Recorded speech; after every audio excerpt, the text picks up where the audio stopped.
Урматтуу мекендештерим, чындыгында ушул күндөрдө бардыгыбыздын басканыбызда, турганыбызда, жегенибизде, ичкенибизде эч бир маани жана пайда сезилбестен жүрөктөрүбүз ооруп, кайгы капанын ичинде өтө катуу сыгылдык. Бирок ошого карабастан дуа кылдык, Куран окудук, хатым кылдык, канчалаган жардамдарды беришке аракет кылып, жардамдарды бердик. Бирок ошого карабастан бунун кээ бир себептерин айтышка туура келет. Аллах Табарак ва Тааланын жакшылык казыналары бар, жамандык казыналары бар. Жакшылык казынаны ачуучу, жамандык казынаны ачуучу ал адамдар. Жакшылыкты да, жамандыкты да адамдар ачат экен. Биринчи адамды да адам өлтүргөн да.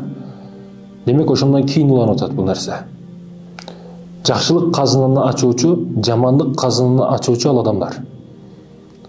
Сүйүнүч болсун, кубаныч болсун, Аллах кимди жакшылык казынанын ачкычы кылган болсо, тозоктун вай деген өрөөнүнө түшсүн, ким жамандыктын ачкычы болуп, жакшылыктын кулпу боло турган болсо.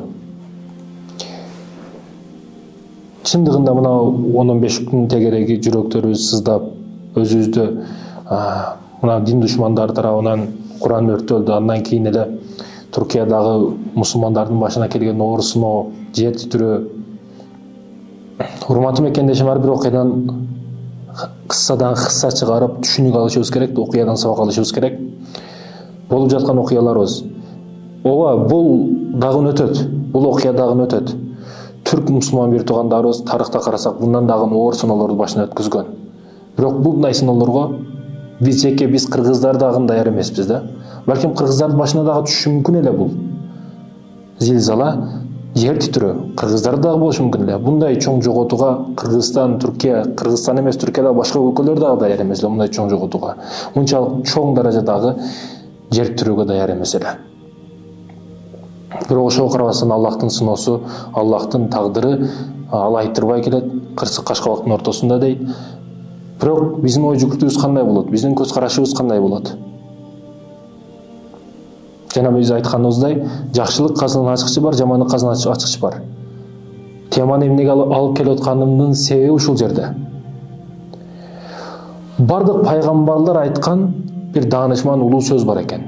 Аны Муса, Иса, Айса, Ибрахим, Исмаил, Исхак бардык пайгамбарлар айтыптыр. Андан кийин Мухаммад саллаллаху алейхи вассалам биздин пайгамбарыбыз дагы айтыптыр. Уятың болбосо каалаганын кыла бер. Уятың болбосо каалаганын кыла бер деген сөз пайгамбарыбыз саллаллаху алейхи вассалам дагы айткан сөз экен. Уятың болбосо каалаганын кыла бер. Аллах Табарак ва Тааладан бир сыноо, бале, кырсык келген учурда ал баарына жетет. Адамдардын бардыгына жетет. Жакшыга дагы, жаманга дагы. Бир квартирада Куран окуп жаткан болсо, мусулман болсо, экинчи бөлмөдө мусулман, бирок намаз окубайт, Куран окубайт. Ага дин жеткен эмес. Эгерде бир чөйрөгө, бир коомго бале кырсык келе турган болсо, ал баарына жетет. Жакшыларга эмне үчүн жетет? Жакшыларга эмне үчүн кырсык бале жетет? Ал жакшы жолго чакырбагандыгы үчүн, жакшылыкты таратпагандыгы үчүн, жакшылыкка кел, даватка чык, иманга кел, хидаятка кел дебегендиги үчүн, ал эми жаманга бале кырсык жетери аланык. Адамдардын колдорунан жасалган күнөөнүн кесепетинен бизге башыбызга ар кандай түйшүк, сыноо, маселе, проблемалар келет.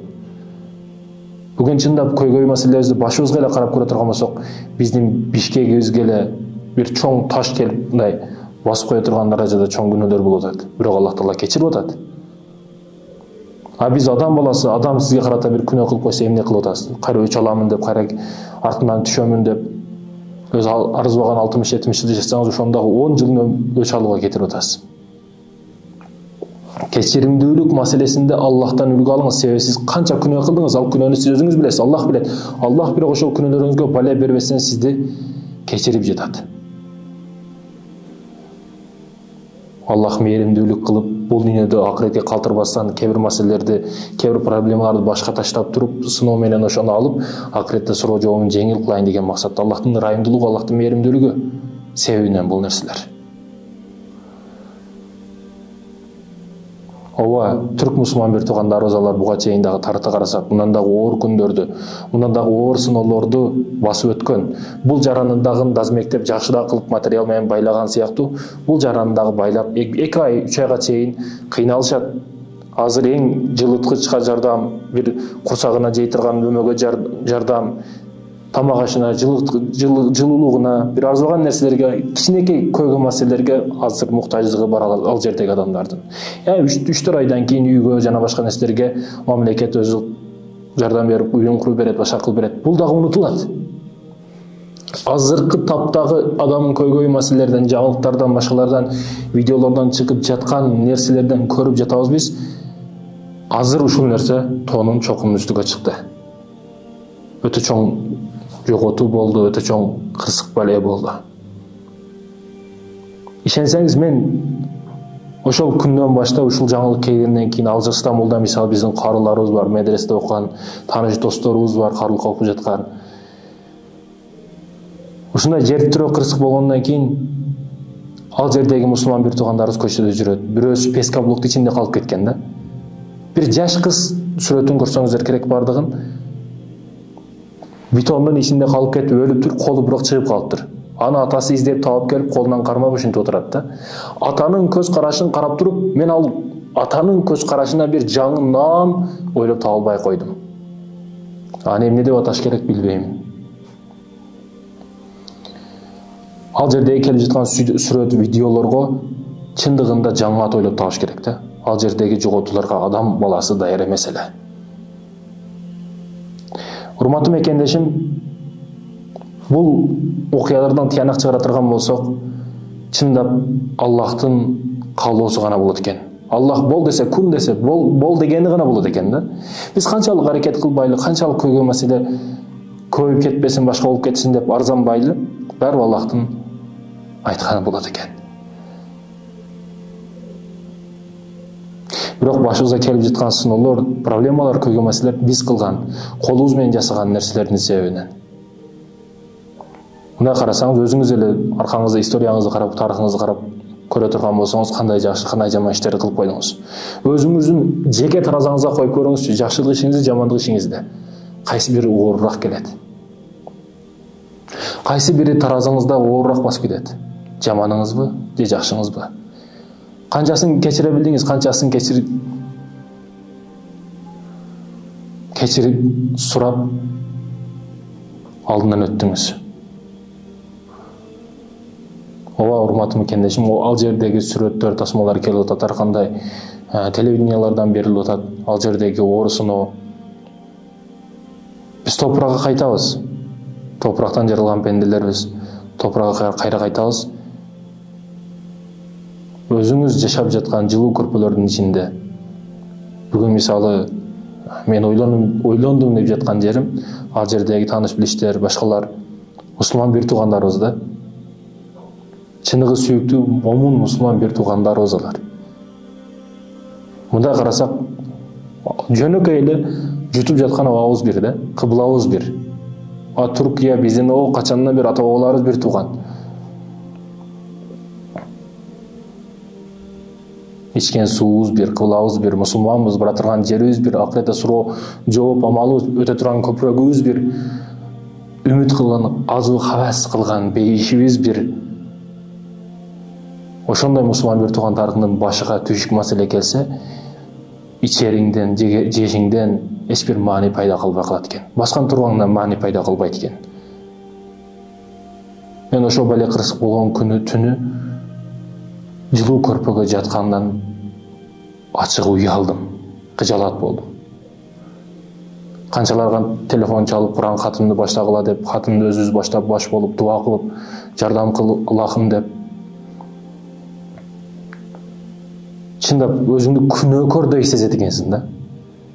Өзүңдү чындап бул нерседе сенин да кандайдыр бир даражада салымың бар адамдай сезет экенсиң да. Качан өз абалына түшө баштап, кичине турукташа баштагандан кийин. Бирок ошого карабастан канча мусулман бир туугандарыбыз мерт кетти. Бул Түркия эмес. Балким Кыргызстанда да болушу мүмкүн эле.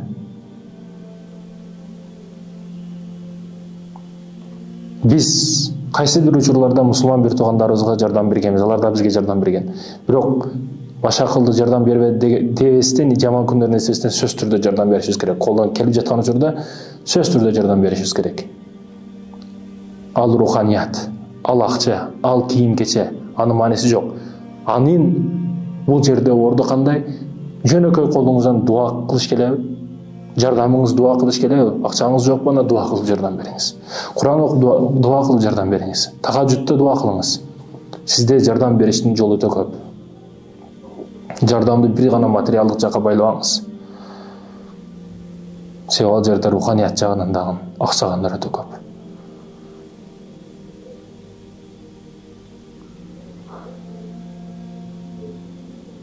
Ошол жердеги сүрөттөрдөн карындашы сактап отурат, мисалы үчүн өз инисин башыга тийбесин деп кучактап.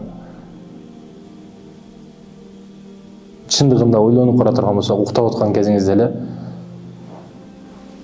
5 тонна 10 тонналык бетондор үстүңүзгө түшүп, ошондон нары суроо жооп таласына кетсеңиз, өзгөчө өлүмдөрдүн түрү да бул. Буга биздин даярдыгыбыз кандай? Кырсык ар бир мүнөт, ар бир секундта келиши мүмкүн. Биз эч ким айта албайбыз эртең күнүбүз кандай болот деп. Бирок моюнга алышты билиш керек адам баласы. Менмин деген текебирлер, менмин деген баягы өзүн чала спортсмен сезгендер, бардыгы мындай моюнга алып билишибиз керек. Чындыгында биз эч ким эмес экендигибизди, Аллахтын өкүмдөрүнүн, буйруктарынын алдында эч ким эмес экендигибизди моюнга алышыбыз керек. Самолет өдөгө чыгып, 10 000 метрге чыгып, кичине эле силкинип калса, "Я Алла, Алла" деп калабыз. Жер титиреген учурда калиманы келтирип, "Я Алла, өзүң сакта" деп калабыз. Кудай Таала кичине бакытты берип койсо, бакыттын аркасынан келген шаңдуу бараңдуу күндөрүбүздү, кечеги өткөн күндөрүбүздү унуттуруп, анан чегарадан чыгышты баштайбыз. Урматтуу мекендешим, ойлонушубуз керек. Бир аял күйөөсү аз-маз акча берип, жумушуна күзөтөт экен аял. Аялы күн сайын мектепке алып барат баласын. Жолу бара жатып, ошо баласы кичине шоктук кылып, автобус келген учурда качып кетет экен. Автобус токтобостон өтүп кетет. Аялы капа болуп, автобустан "Сен бале бала калдырдың" деп баягы баласын урушты баштайт. Ага чаңды бир машина келип токтоп калат. Биздин кичине эле акчабыз бар, автобуска ылайыктуу автобус өтүп кетти, ушул болобуз. Мен да окуяга көп болдум, ошондон токтодум сиздерге. Мен ала кетем, арзан бекер акчаңыздар кереги жок, мектебиңизге таштап коем ошол. Дареге деп туруп, баягы машинадагы апасы менен баласын алат экен. Ошентип барат экен, барышып көпүрөккө жетпестен туруп эле баягы автобустун көпүрөккө жеткенден кийин көпүрөктүн үстүндө кандайдыр бир себептерден улам көпүрөктөн улап, кырсыкка учуруп, көпүрөдөн думалап кеткенин көрөт. Ошондо апасы: "Балам, сен бизди кырсыктан сактап калыпсың. Мени автобустан сактап калганың бул". Албетте бул жерде баласы биринчиден урушту, башка кылды, кичине хулигандык кылды, кичине шоктук кылып койду, апасынан качып кетти. Бул ошол учурда, ошол кезде, ошол учурда апанын сезимине карата бул жамандык эле, бирок андан кийинки окуясы кандай болуп уландысы? Айтайын деген маселе, Титаник мисалы үчүн деңиз ортосунда чыгып кетти. Деңиз ортосуна чөккөндөн кийин ал жерге баргандар эмне деди? Мисалы, менмин деген бойлары чыккан ал жерге, менмин деген мансаптуулары чыккан ал жерге чөгүп жаткан учурда көп нерсени түшүнүшкөн алар.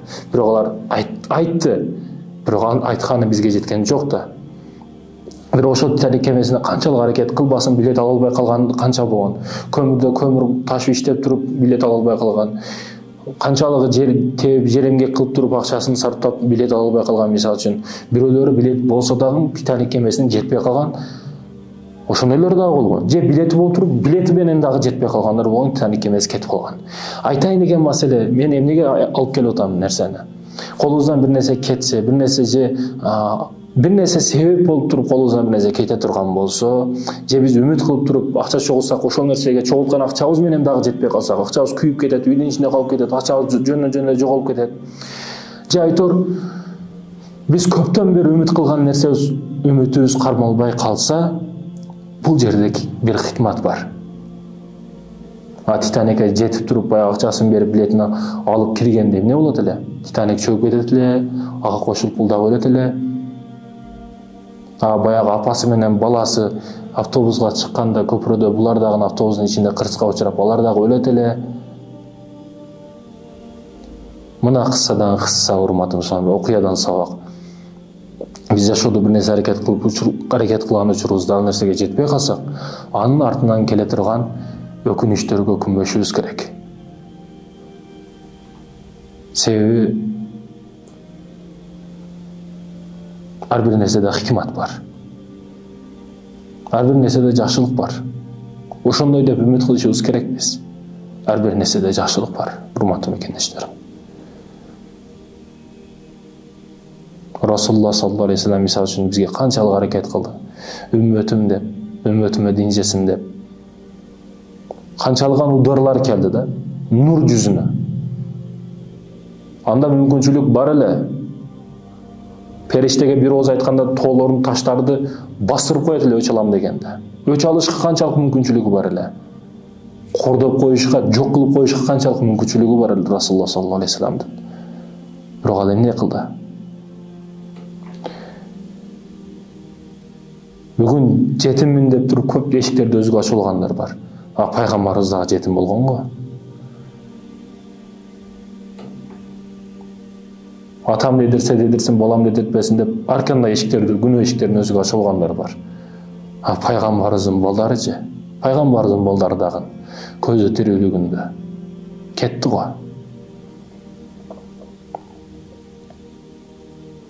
Урук туугандарым жок деп, урук туугандары динге жеткизип атканда пайгамбарыбызга каршы чыкты го.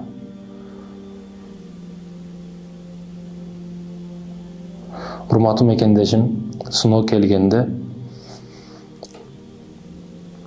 бир проблема келгенде, көйгөй маселе келгенде кол менен жасаган күнөөлөрүбүз себебинен бүгүн чындыгында күнөө көбөйүп кетти. Аябагандай көбөйүп кетти күнөө. Ар бир кадамда бир күнөөнүн жаңы өзгөрүүлөрүн көрүүгө болот да. Алдап кетип аткан, тонап кетип аткан, урдап кетип аткан, жеп кетип аткан, өлтүрүп кетип аткан, арзыбаган байлык, бийлик үчүн Кыргызстандын ичинде эле болуп жаткан иштерди карасак, жер эле ушинтип биз бүтүп кете турган даражада күнөөлөрдү биз келтирип койдук да. Туу чокусуна тонна кылып, тоо кылып үйүп койдук күнөөлөрдү. Ал күнөөлөрдү жер кантип көтөрүп турат? Аллаху алам.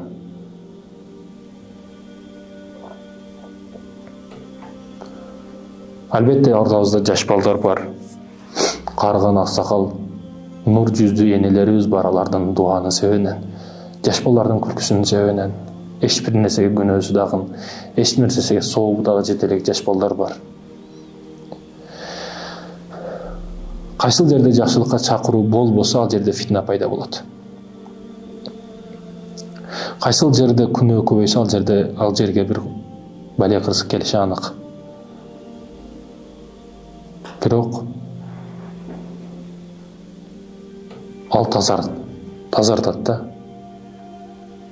Мисалы өзүңүз бир күнөөнүн ичинен чыкпай жүрөт деңиз, Аллах оор сыноо берди, ооруп калдыңыз, больницада 20 күн жатып калдыңыз, сизди тазалап атат да. Өтө тазалап атат. Баягы алтынды ар нерселерден эритип, күйгүзүп туруп, анан алтындын өзүн чыгарат го. Ошол сыяктуу эле жамандыктын артынан келе турган айдын 15 караңгы 15 жарык дегенде, артынан келе турган натыйжаларга дагы маани беришибиз керек. Эмнени жоготуп, эмне табабыз? Бардыгы унутулат. Кече эле Кыргызстандын коомдук чөйрөдөн карап көрө турган болсок эле, мурдагы күндө кандай жаңылыктын үстүндө талкуу кылып атат элек, бүгүн эмнени талкуу кылып атабыз? Унутулуп кете берет. Бирок ар бир окуя өзүнчө бир сабакты берип кетет да бизге. Артынан эмне кылат?